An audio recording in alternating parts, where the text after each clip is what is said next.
شروع اللہ کے نام سے جو سب پر مہربان ہے، بہت مہربان ہے۔ بڑی شان ہے اس ذات کی جس کے ہاتھ میں ساری بادشاہی ہے اور وہ ہر چیز پر پوری طرح قادر ہے، جس نے موت اور زندگی اس لیے پیدا کی تاکہ وہ تمہیں آزمائے کہ تم میں سے کون عمل میں زیادہ بہتر ہے، اور وہی ہے جو مکمل اقتدار کا مالک، بہت بخشنے والا ہے، جس نے 7 آسمان اوپر تلے پیدا کیے۔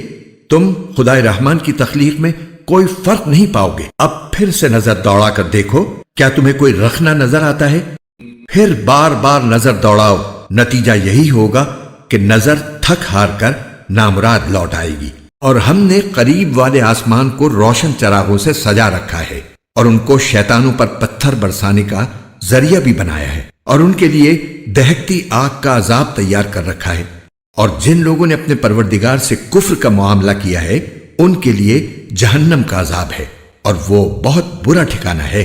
جب وہ اس میں ڈالے جائیں گے تو اس کے دھاڑنے کی آواز سنیں گے اور وہ جوش مارتی ہوگی، ایسا لگے گا جیسے وہ غصے سے پھٹ پڑے گی۔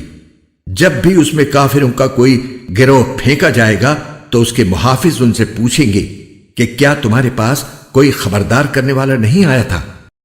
وہ کہیں گے کہ ہاں، بے شک ہمارے پاس خبردار کرنے والا آیا تھا، مگر ہم نے اسے جھٹلا دیا اور کہا کہ اللہ نے کچھ نازل نہیں کیا، تمہاری حقیقت اس کے سوا کچھ نہیں کہ تم بڑی بھاری گمراہی میں پڑے ہوئے ہو۔ اور وہ کہیں گے کہ اگر ہم سن لیا کرتے اور سمجھ سے کام لیا کرتے تو آج دوزخ والوں میں شامل نہ ہوتے۔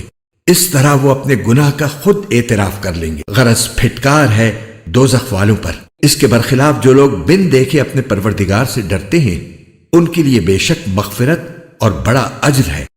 اور تم اپنی بات چھپا کر کرو یا زور سے کرو، سب اس کے علم میں ہے، کیونکہ وہ دلوں تک کی باتوں کا پورا علم رکھنے والا ہے۔ بھلا جس نے پیدا کیا وہی نہ جانے، جبکہ وہ بہت باریک بین مکمل طور پر باخبر ہے۔ وہی ہے جس نے تمہارے لیے زمین کو رام کر دیا ہے، لہذا تم اس کے مونڈوں پر چلو پھرو اور اس کا رزق کھاؤ، اور اسی کے پاس دوبارہ زندہ ہو کر جانا ہے۔ کیا تم آسمان والے کی اس بات سے بے خوف ہو بیٹھے ہو کہ وہ تمہیں زمین میں دھسا دے تو وہ ایک دم تھر تھرانے لگے؟ کیا تم آسمان والے کی اس بات سے بے خوف ہو بیٹھے ہو کہ وہ تم پر پتھروں کی بارش برسا دے؟ پھر تمہیں پتہ چلے گا کہ میرا ڈرانا کیسا تھا۔ اور ان سے پہلے جو لوگ تھے انہوں نے بھی پیغمبروں کو جھٹلایا تھا، پھر دیکھ لو کہ میرا عذاب کیسا تھا۔ اور کیا انہوں نے پرندوں کو اپنے اوپر نظر اٹھا کر نہیں دیکھا کہ وہ پروں کو پھیلائے ہوئے ہوتے ہیں اور سمیٹ بھی لیتے ہیں، ان کو خدائے رحمان کے سوا کوئی تھامے ہوئے نہیں ہے، یقیناً وہ ہر چیز کی خوب دیکھ بھال کرنے والا ہے۔ بھلا خدائے رحمان کے سوا وہ کون ہے جو تمہارا لشکر بن کر تمہاری مدد کرے؟ کافر لوگ تو نرے دھوکے میں پڑے ہوئے ہیں۔ اگر وہ اپنا رزق بند کر دے تو بھلا وہ کون ہے جو تمہیں رزق عطا کر سکے؟ اس کے باوجود وہ سرکشی اور بیزاری پر جمے ہوئے ہیں۔ بھلا جو شخص اپنے منہ کے بل اوندھا چل رہا ہو وہ منزل تک زیادہ پہنچنے والا ہوگا یا وہ جو ایک سیدھے راستے پر سیدھا سیدھا چل رہا ہو؟ کہہ دو کہ وہی ہے جس نے تمہیں پیدا کیا ہے اور تمہارے لیے کان اور آنکھیں اور دل بنائے، مگر تم لوگ شکر تھوڑا ہی کرتے ہو۔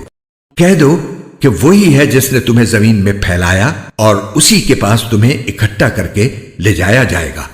اور یہ لوگ کہتے ہیں کہ اگر تم سچے ہو تو بتاؤ کہ یہ وعدہ کب پورا ہوگا؟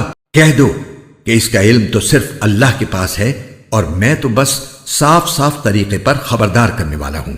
پھر جب وہ اس قیامت کے عذاب کو پاس آتا دیکھ لیں گے تو کافروں کے چہرے بگڑ جائیں گے اور کہا جائے گا کہ یہ ہے وہ چیز جو تم مانگا کرتے تھے۔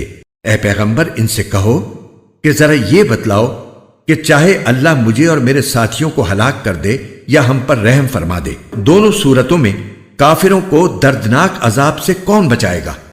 کہہ دو کہ وہ رحمان ہے، ہم اس پر ایمان لائے ہیں اور اسی پر ہم نے بھروسہ کیا ہے، چنانچہ عنقریب تمہیں پتہ چل جائے گا کہ کون ہے جو کھلی گمراہی میں مبتلا ہے۔ کہہ دو کہ ذرا یہ بتلاؤ کہ اگر کسی صبح تمہارا پانی نیچے کو اتر کر غائب ہو جائے تو کون ہے جو تمہیں چشمے سے ابلتا ہوا پانی لا کر دے دے؟